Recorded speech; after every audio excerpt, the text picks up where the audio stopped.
नमस्कार साथियों, Real Picture Times के senior sub editor Shailesh Srivastava के साथ आज आपकी मुलाकात हम करवा रहे हैं हमारे तलत परवेज जी, जो कि anti crime anti corruption trust के मंडल उपाध्यक्ष हैं। इसके अलावा आप मास्टर डिग्री रखते हैं मास कम्युनिकेशन में, मानवाधिकार के भी ज्ञाता हैं और इतने उच्च व्यक्ति, महान व्यक्ति से आज हम आपकी मुलाकात करवा रहे हैं। और हम एक बार पुनः आपसे ये कह रहे हैं कि ध्यान रखिएगा, जो ये कह रहे हैं उनके विचारों को ध्यान से सुने और अमल में लाएं। कला जी, सबसे पहले आपका हमारे स्टूडियो में स्वागत है। सर, आप जानते हैं कि आज की ये जो कोविड-19 की भयावह कंडीशन है, इसमें हम बस इतना ही आपसे पूछना चाहेंगे, क्योंकि हम वक्त आपको ज़्यादा देना चाहते हैं कि हम आपको सुने, कि सबसे पहले जब हमारी स्थिति संक्रमित लोगों की स्थिति कम थी, हम ज़्यादा सेफ थे, हम ज़्यादा अपने आप को सुरक्षित रख रहे थे। लेकिन आज इस लापरवाही को देखते हुए हम किस अवस्था में पहुंच जाएंगे और हमें क्या क्या ठोस कदम उठाने चाहिए कि हम उस अवस्था तक ना पहुंचे। आप मेरा इशारा समझ रहे होंगे कि जो लापरवाही हो रही है। और सबसे पहले शैलेश जी, आपसे ये कहना चाहूँगा कि जो इस पर जितनी भी बात की जाए, जितना भी समय दिया जाए, वो हमारे लिए कम जी। क्योंकि शुरुआत में जो पहला लॉकडाउन था वो 1 दिन का था, वो हमें बिल्कुल उसके लिए चेतना जगाना था कि लोगों में कि हमें आगे की तैयारी करनी है और ये 1 दिन में आप अपने आप को उसके लायक बनाइए कि अभी आगे आपको और भी दिनों घर में रहना है जी।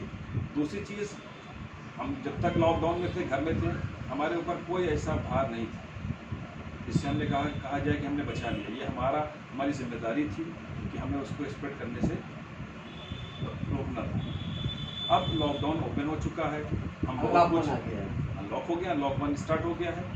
तो अब हमने क्या सीखा है उस लॉकडाउन के बीच में, और हमें अब बाहर क्या देना है लोगों को। क्या हम वैसे ही जैसे घूमते थे, फिरते थे, बाहर निकलते थे बगैर काम के? नहीं, ऐसा नहीं करना है।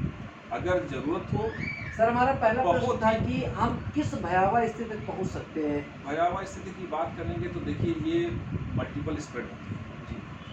अगर किसी एक को ये डिजीज़ हो गई और मेन चीज़ तो ये पता भी नहीं लगता है जी। आप बिल्कुल स्वस्थ होंगे, ऐसा लगेगा कि आप जिम कर रहे हैं, आप बिल्कुल वेल अप टू डेट हैं और कहीं से पता नहीं लग रहा है, और ये स्प्रेड आप कहाँ स्प्रेड करके आ गए हैं, आपको पता नहीं।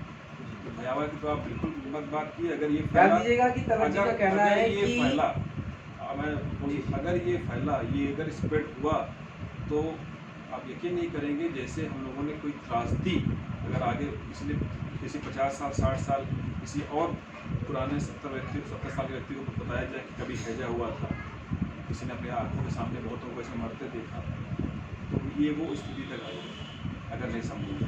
क्या कड़े कदम उठाने चाहिए लोगों को अपने आप? तो बहुत कड़े कदम उठाने चाहिए। सबसे पहले जो मैंडेटरी है, इसके लिए हमें बहुत लाखों रुपए नहीं खर्च करने हैं। जैसे हम अपने बचाव के लिए सुरक्षा गार्ड लेके चलते हैं, सिक्योरिटी गार्ड लेके चलते हैं। 2 सिक्योरिटी गार्ड आपके हैं। पहला ये आपका मास्क है और दूसरा है सैनिटाइज़र। अच्छा, आपने लेके भी रखा हुआ? बिल्कुल। तो सैनिटाइज़र और ये मास्क 2 ऐसी चीज़ है जो आपके सिक्योरिटी गार्ड हैं।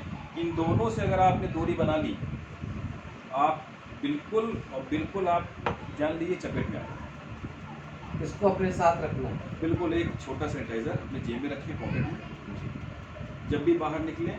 और एक खास चीज़ आपको बताऊंगा, क्योंकि मैंने जो देखा है लोगों में, वो दूसरों का सैनिटाइज़र यूज़ करते हुए देखा है, आप भी ले लीजिए। नहीं, ऐसा ना करें, क्योंकि ये बाहर की जो सतह है, इस पर आप भाई अंदर सैनिटाइज़र ठीक है, वो ओके, उसमें कुछ नहीं हो सकता, लेकिन बाहर हम छू रहे हैं, इसमें स्प्रेड हो सकता है, इसमें वायरस हो सकता है। जहर में भी कोरोना जहर भी जहर खा सकता है। कोरोना मतलब ये हो सकता है, आपने कहा आप ले लीजिए। तो कोशिश ये करना चाहिए कि अपना सैनिटाइज़र आप दे रहे हैं, थैंक यू, हम अपना सैनिटाइज़र यूज़ किया हमने बाहर, ठीक है। सैनिटाइज़र भी दूसरे का ना इस्तेमाल करें, मेरा अपना ये ओपिनियन है। बिल्कुल, अगर बिल्कुल सेफ्टी चाहते हैं। मैं आम जनमानस से बताना चाहूँगा कि जो तलत जी ने अभी आपसे बातें की और जो सही रास्ते आपको दिखाए हैं, इन पे आप अमल करें और कोविड-19 जैसे खतरनाक वायरस से बचें, क्योंकि कोविड-19 का अभी कोई इलाज संभव नहीं है। एक बार छोटा सा और चीज़ कहना चाहूँगा, कोशिश हो सके अपने घरों में फर्स्ट एड मेडिसिन जो होती है, फर्स्ट एड मोड्स बिल्कुल रखें और अस्पतालों में जाने से अभी भी बचें। जितना हो सके अगर कुछ बुखार है, सर्दी है, आप घर में ही उसका इलाज करें, अस्पताल डॉक्टर के पास अवॉइड करें, क्योंकि वो सबसे ज़्यादा बड़ा माध्यम है जहाँ पे आपको इन्फेक्शन हो सकता है। तरह तरह के लोग आते हैं, मरीज़ आते हैं। तो फर्स्ट एड जो है वो अपने घर पे करें। जब लगता है कि नहीं अब ये उचित समय है कि अब दिखाना है डॉक्टर, तभी अस्पताल जाएँ। चलिए, बहुत बहुत धन्यवाद तलत जी आपके स्टूडियो में आने के लिए। हम फिर से आपसे मुलाकात करेंगे।